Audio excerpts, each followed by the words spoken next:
We know the stars will matter for the Orlando Magic, but who are the three X factors for the team and why they're ready to step up today on Locked On Magic?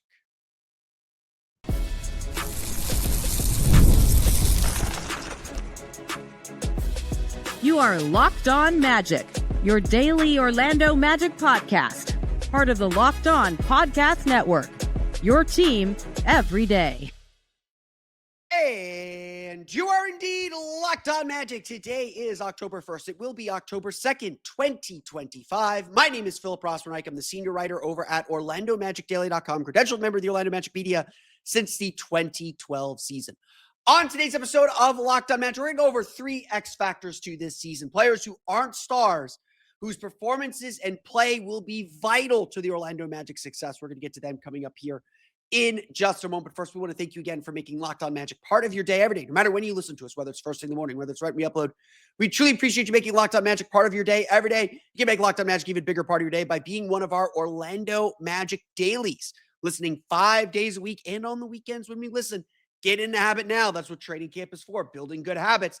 It's all part of the Locked On Podcast Network, your team every day. At this point, we know who the key players are. Like, there's not a lot of mystery to this Magic team. And frankly, like, if you are competing for a championship, if you are competing for something bigger than just trying to get through the season and see what you can do, you kind of know what you're getting. Like, really the key at this juncture, the key at this point is figuring out the degrees to what you're going to get. Like, we know Paolo Banchero is going to be really good, but is he going to be all NBA level good? And if he is all NBA level good, then all of a sudden the ceiling gets higher. For those elite teams, they know their stars will take them far, which rhymes. But, and this doesn't rhyme, but for a team like, say, the Denver Nuggets, to go from a championship team back to a second-round team, back to a championship team, it takes something extra. Again, Denver knows what they're getting from Nikola Jokic. The degree of what they get from Jamal Murray matters. The degree of what they would get from Michael Porter Jr. mattered. Now it's Cam Johnson. The thing that tipped them over to win that championship was Kentavious Caldwell-Pope, was Bruce Brown, was the backup center situation that they had. They come back the last 2 years. Jamal Murray isn't as good. They lean on Christian Brown. He steps up, and they're, one game away from advancing to the conference finals and beating that seemingly unbeatable Oklahoma City Thunder team. That is the degree that we're talking about. It's understanding the player that may seem like he has a really small role, but his minutes and his ability to step up another level could be the thing that tips the Magic from merely a very good team, and we do expect this Magic team to be a very good team, from a very good team to a potentially elite team. And obviously, I think the place to start is with Anthony Black. You ask any player on the Orlando Magic, last year, this year, whenever, and they will tell you Anthony Black could be a really good player. They will tell you, we just want Anthony Black to be aggressive. When Anthony Black is aggressive, everything works out. And yet, we're sitting here in year 3, preparing for year 3 of Anthony Black. And we don't entirely know who Anthony Black is and what his role could be, what his ideal role on a championship level team will be. And I'll sit here and say this just very, very plainly. If Anthony Black is able to fill the sixth man role, and that's kind of the role I envision for him, if he is able to be an anchor player for the Magic's bench groups, then the Magic go from, oh, this is a nice team, to they can be an Eastern Conference champion. They can be an Eastern Conference finalist. Winning a second-round playoff series, like, obviously, like, Paolo's got to play well, Franz has got to play well, but we're not talking about the top-end guys today. We know what they have to do, and we know the step up they have to take. But even if those guys make all NBA steps, Anthony Black is the kind of player that's going to win the Magic a playoffs game, win the Magic a playoff series, just by being the guy that other teams decide we're going to leave open, and he makes them pay. Entering his third season, it does feel like Anthony Black is due for a big leap. And there's some moderate buzz that everyone's really excited about what AB can do. And AB continues to say all the right things, continues to say, I am trying to be more aggressive. I'm trying to be more assertive. I'm trying to hunt for my shots a little bit more. He understands the things that are holding him back. And his teammates are all in his corner. Wendell Carter today at practice, on Wednesday at practice, said, quote, when AB is on his game, in my opinion, he is one of the best guards in the league. When he's playing carefree, mind-free, when he's just flowing and relying on his strengths and getting downhill, attacking the basket, shooting open threes, not turning them down, AB is a tough guard. He's tough to guard for anybody, end quote. I would bet that is how most of the Magic players feel about Anthony Black. But when you look at the numbers, you just see inconsistency. I know I've cited this. Look, he had a good season last year, 9.4 points per game, 3.1 assists per game.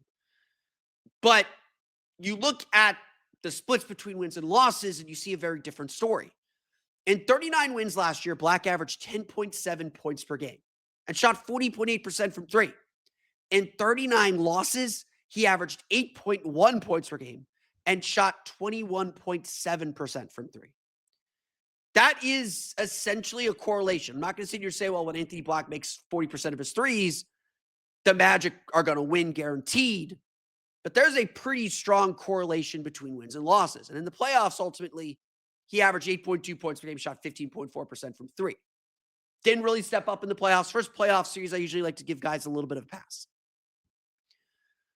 But in his first full year in the rotation, like no questions, he was in the rotation. He fell out of the rotation his rookie year. First full year in the rotation, Black showed us a lot of good. Go back to that play-in tournament win over Atlanta. He had 16 points off the bench. The Magic got the 7 seed. Not merely because of Anthony Black, because Cole Anthony had a great game there too, but in a game where both Paolo and Franz struggled, an elimination game, a postseason type game, a playoff type game, Anthony Black was someone who pushed the Magic to a big win. That's the kind of player Anthony Black can be. That's the kind of player the Magic need Anthony Black to be. And they need him to be that every night. The inconsistency, the win-loss split, that has to go away. The Magic need an aggressive, assertive, confident Anthony Black every night if they're going to be the team that they want to be. Now, this year will be a little bit different. The Magic don't need a quote-unquote sixth man per se, or let's that guy to heater off the bench. I do think that is something the Magic are missing. I do think that might be something that they hunt for in the buyout market at the end of the season, toward the end of the season, something maybe they look for in the trade market, but they're going to be able to go 9 deep. As long as they're healthy, they should be able to keep one of Paolo, Franz, and Bane on the floor at all times. And again, the Magic know what they're going to get defensively from Anthony Black. Anthony Black is one of the best defenders in the league. I really think so. Is he all defensive team? Probably not, but he is that caliber of defender. It's getting the offense down. It's getting his offense to match that defensive effort. It's getting him to provide the same kind of statistical output every year, making the highs higher, and the highs can be as high as they need to be, but raising that floor so his lows aren't so bad. His lows aren't so draining. And look, the Magic are a very by committee team, as Jamal Mosley likes to say. So the ball will find who it needs to find. But here's the thing, when we get to the playoffs, when we get to the end of the season, when we get to these games, when you know your matchup inside and out, right now, Anthony Black is the guy you leave open. Right now, Anthony Black is the guy you dare to beat you. And that's why Anthony Black playing well and reaching that next level, whatever it is, that's why it's so important to whatever the Magic are doing. That's why it's vital to everything the Magic are doing. And that's why he is one of the most important players on this team. He's not alone. We're going to dive into the starting lineup and talk about Wendell Carter coming up here in just a moment. But first, today's episode of Locked On Magic is brought to you by our friends over at Peloton. Peloton is shaping the future of fitness with brand new Peloton cross-training Tread Plus, powered by Peloton IQ. It's their most advanced equipment yet, designed to give you real-time guidance and endless ways to move, whether you're running, lifting, or cross-training with your favorite instructors. This is training reimagined. Peloton is built for breakthroughs with tools that help you plan, stay motivated, and reach peak performance. I love how the Peloton IQ system offers real-time strength coaching. It actually tracks your reps, suggests the right weights, and corrects your form, making every rep safer and smarter. The swivel screen is a game changer, so you can go from running on the tread to strength training without missing a beat. And the personalized class recommendations keep you engaged. You get workouts tailored to your vibe and energy level each week.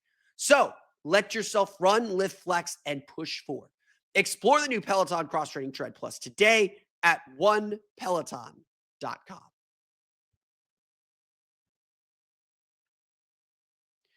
There are a lot of players that the Magic need to step up. Look, last year was a bad season for a lot of players. Had a lot of guys just not give the team everything that they need. And so the next step, obviously, is to kind of right the ship, get back on track, get back to where they need to be. And no player probably has to bounce back more than Wendell Carter. And look, you can look at the roster. We know how important Paolo Banchero is. We know how important Franz Wagner is. We know how important Jalen Suggs is. We know how important Desmond Bane is. He's a new toy. He's the one they just brought in. All eyes right now are on the center position. If there's an area that is next to be closely examined, the Magic looked at guard, maybe point guard still under examination, but the Magic are going to do what they're going to do at point guard right now. The next big spot under examination is center. And whether Wendell Carter is the right guy for this team. Wendell Carter is the X factor, someone who could really tip this team over the top. Desmond Bane on the Kevin O'Connor show last week on Yahoo Sports essentially said this, that Wendell Carter is the guy that could change everything for this Magic team. He sets screens. He rebounds well. He can hit three-pointers. It's just about the same thing as it is with Anthony Black, aggression and confidence. And Wendell Carter will be the first to tell you that he's always had a little bit of a problem of kind of overthinking things, getting stuck in his own head and not kind of pushing the team forward. That's always been a little bit of an issue for him. But he's had a healthy offseason by all accounts. Whatever injury he was dealing with last year is gone. And he is at least seemingly as confident as he's ever been. Again, proof will be in the pudding. We'll see what he looks like when he gets on the floor. But it is pretty safe to say that this is a make or break season for Wendell Carter. Now, you ask all the Magic players, and this was one of the big talking points at Media Day, Wendell Carter is a glue that makes a lot of things fit together. His versatility on defense, his ability to defend out on the perimeter, they all said it, like, he cleans up mistakes defensively so that others can be over aggressive, that they can play with a lot more freedom and physicality because Wendell Carter is going to cover their mistakes. And it's not in the same way that like Dwight Howard used to cover everybody's mistakes. He's not a huge shot blocker. Jamal Mosley, I think, said it on Monday during Media Day that Wendell Carter often does the defensive work to prevent you even getting into a shot blocking situation. And there's just all stuff that you just can't see on a stat sheet. So whether you agree with it or not, again, Wendell Carter had a better defensive field goal percentage at the rim than Goga Bitadze and Mo Wagner. Only Jonathan Isaac, I think, was better than him last year, which is expected. His defense is criminally underrated, and he was a vital piece of the puzzle and of the strategy the Magic had against the Boston Celtics in the playoffs. We can argue about that strategy. We can argue about whether the Magic were actually closer than the score indicated. Again, I think a 5-game series was fair. Boston was the better team. Boston made a lot of tough shots. They made a lot of the shots the Magic wanted them to take. And frankly, like the series is more about the Magic's poor offense and how that created fast break opportunities. That's how Boston got their threes. And we can rehash that story later. But Wendell Carter does things defensively that don't show up and make this team click and work. Desmond Bane said it best, like he liked playing with Steven Adams. He likes having a big center that's not looking for numbers, not looking for himself, is just looking to make the team better and make everything fit together better. And Wendell Carter is very much like that person. But the Magic aren't the Grizzlies. They don't have the offensive firepower that the Grizzlies have. And so to have a season like Wendell Carter had last year, certainly a detraction. Last year, despite his relative health, he played a career high games last year. He played like 56 consecutive games last year. It was the most consecutive games he played in his career. He played 60. He played how many games? Sorry, let me get that actual number. He played 61. He played 61 straight games, played 68 games total last year. Heck of a season. But he averaged a career low 9.1 points per game, added 7.2 rebounds per game, about in line with his averages, and shot only 23.4% from three. This was after 2 seasons where he shot 35.6 and 37.4% from three. Now, Carter was dealing with an issue in his hand. He was, we talked to him in the locker room a few times. He always had like some padding on it. He did say he was dealing with some issue, and he said that the injury was worse than he let on than what anyone really knew. He's playing hurt, which kudos to him. Again, it probably wasn't going to get better. He was better, more valuable on the floor, even in his reduced fashion, but obviously the Magic needed shooting. Carter did say he started to kind of find himself again during the playoffs, and he had a great playoff series, not just the defense that I was talking about, but 10.2 points per game, 10.8 rebounds per game. The only other Magic player besides Paolo and Franz to average double figures. I'd take that as a positive. Wendell Carter had a good playoffs. Let's not kid ourselves about that. But this has always been the thing with Wendell. This has been the story when he was in Chicago, some of the early days in Orlando, and now that you're kind of figuring out his role. Now that he's essentially the fifth option on offense, how do you get the most out of him? How do you get the most out of a player who's very position-based? He's not trying to fly around and block shots. He's not a menace in the paint. He's someone people try to attack and find he's a lot harder to move off his spot, but he's not there to block shots. He's got to beat you to the spot every time. How does that put a ceiling on your team? And I think that is one of the big questions for this season.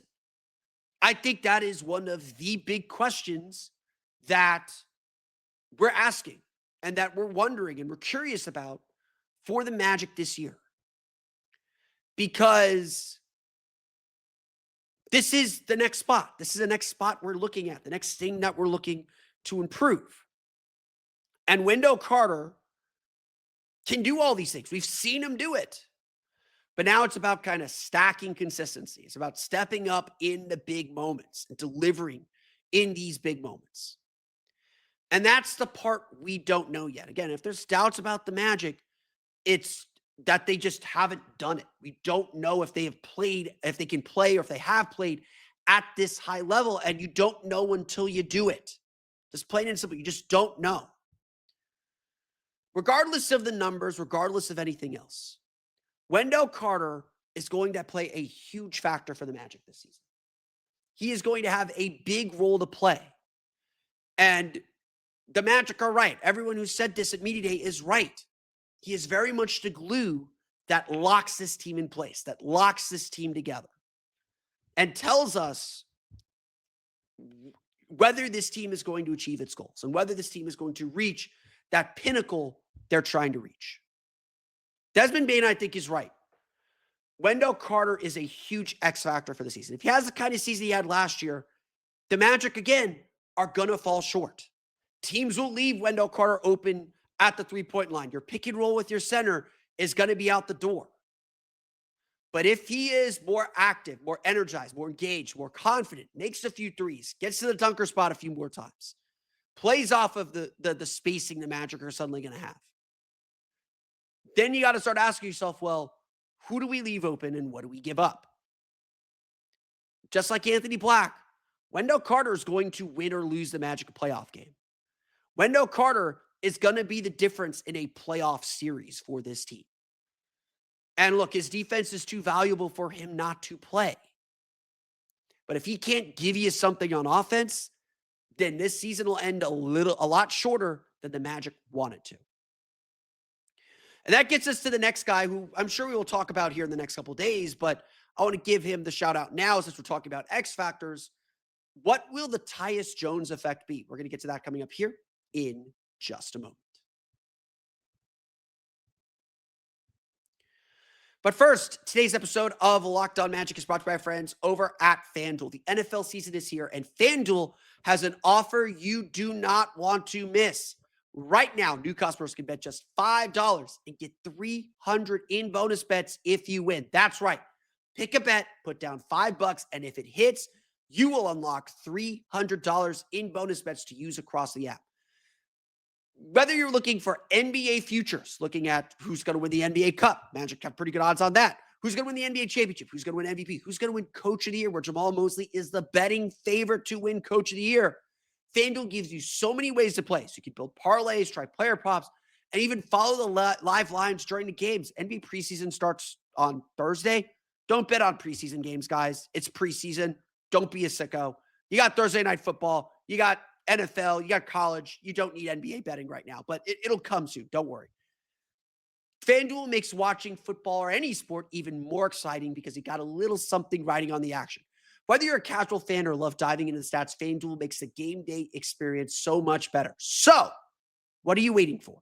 Visit FanDuel.com to download the FanDuel app today and get started.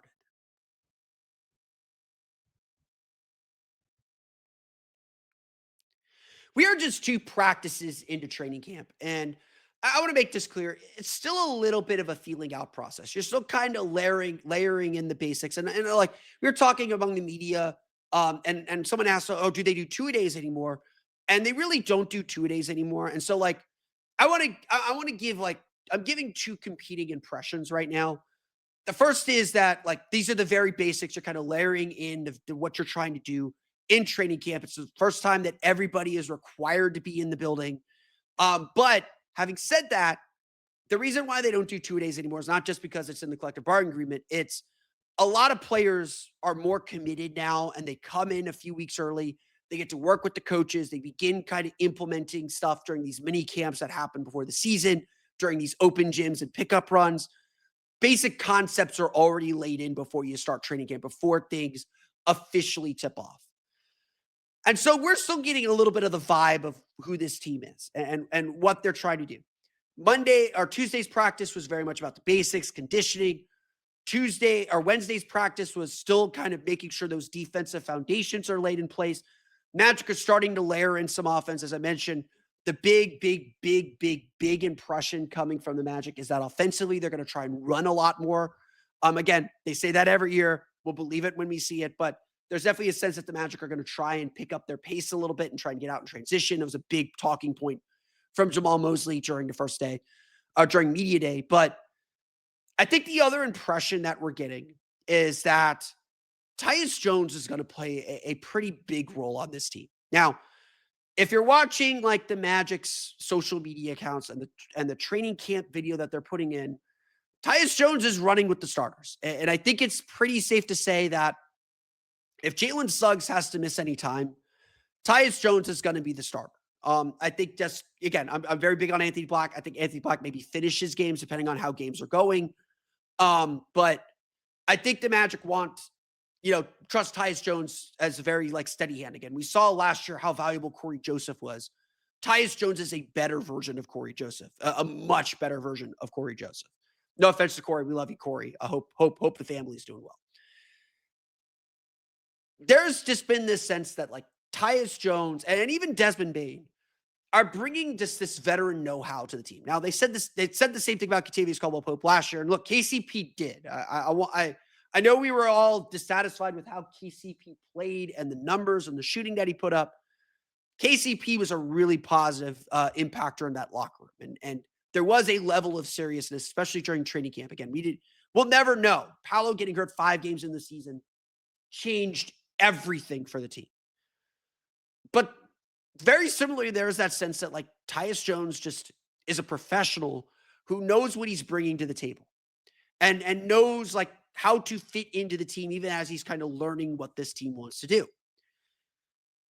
Whatever you think about what the Magic are doing at point guard, Tyus Jones is sort of a backstop to it. He is someone that is just a solid game manager, not going to get in the way, get guys in the right spots, assist to turnover, but the best assist to turnover ratio in the league. He's not going to make mistakes. And that was a huge thing the Magic were after when they made this, when they went after Tyus Jones and when they finally got him. He has a lot to say and a lot that's going to be involved in this. Last year, of course, he averaged 10.2 points per game for the Phoenix Suns, sort of 58 of 81 games that he played. Pretty reliable. He's averaging, let me get his averages. He's averaging, they don't have the average, so I'm not going to calculate. He's averaging 68.2 games per season, which is pretty good. And that includes the 37 games in his rookie year when he was not really playing a lot. He shot 41% from three, 41.4% from three each of the last two seasons. He's a career 37.8% three-point shooter. So he's going to give the Magic the shooting that they need. He averaged 5.3 assists per game, mostly, again, with a lot of minutes coming off the bench, only 26.8 minutes per game, 7.3 assists per game the year before in Washington. The starting in Washington thing did not really work out for him. Like, he put up the raw numbers, but Washington was just really bad. But he's widely considered one of the best backup point guards in the league. And so, again, the Magic don't want to lean on him to start a whole lot. I think that would be a deficit, because he'd just be someone that you could attack on defense, especially if that happens in the playoffs. But Tyus Jones is someone that's just going to bring stability. And again, the same deal. This is the kind of thing that doesn't feel very big, but wins you those games, those playoff games that have such tight margins, that are determined on the smallest, tiniest things. I think there is a real Tyus Jones effect. I think there is a real thing that Jones is going to be very good in his minutes. And the hope, I think, is that, again, Jones fights on defense. When he's been on good defensive teams, when he was with Memphis, because it wasn't Washington and Phoenix, when he was on Memphis, defense definitely slipped a little bit, but he fought and he competed. And the Magic have a defensive system and a defensive environment that I think will cover for him. Will they be elite defensively? Will they be the best defensive team with him on the floor? Probably not. But they'll be serviceable, and especially if he can add some offense. And again, he'll play a lot with Franz, I think, so that'll help in that department. The stability that Tyus Jones brings and the veteran know-how that he's already sharing with the Magic's young guards, whether it's Jace Richardson, whether it's Anthony Black, though, that's going to be a real big deal. So you take that with everything else that the Magic have going for them, and you can see the vision. Like, you can see clearly how the Magic can get to the Eastern Conference Finals, can be a surprise team in the East, or a team that does a lot better than people think. I say this all the time, and I just want to keep repeating it. The playoffs are determined on the tiniest fractions. The smallest things determine whether you win or lose in the playoffs, especially the deeper you get into the playoffs. We saw, like, if the Pacers don't do that incredible comeback in game one, New York's probably in the NBA Finals. It's little things, and you're going to need your role players to step up in big ways. If the Magic are going to be a team that sneaks their way into the finals, sneaks their way into the Eastern Conference Finals, just does better than people's wildest imaginations, it's not going to be because of Paolo and Franz. We expect them to get better. We expect them to utilize the tools they have now. It's going to be because of players like Anthony Black, Wendell Carter, and Tyus Jones, and the roles that they play and what they provide this team. Again, I will say this all year long. So I'm sorry if I'm repeating it too much, or if I'm getting way too ahead of myself, or if you're going to be tired of me saying this. The Magic are going to win a playoff game because of Anthony Black. The Magic are going to win a playoff game because of Wendell Carter. The Magic will win a playoff game because Tyus Jones does something or plays better than we expect him to. Those are 3 of your 16 wins right there. These players are really important. And them stepping up, that is the biggest X factor to the season. I want to thank you all again for listening to today's episode of Locked On Magic. You can find me on Twitter at PhilipRR_OMD and on Blue Sky at PhilipRR. You can subscribe to the podcast on Apple Podcasts, Stitcher, TuneIn, Himalaya, Google Play, Spotify, Odyssey, and all the places to download podcasts to your podcast-enabled listening device. You can also find us on YouTube. Just search for Locked On Magic. For the latest on the Orlando Magic, be sure to check out OrlandoMagicDaily.com. You can find us on Twitter at OMagicDaily. And for even more Orlando Magic content and reports from practice, check out my Patreon page, my newsletter at patreon.com/Orlando Magic Hub. As always, thank you for your support.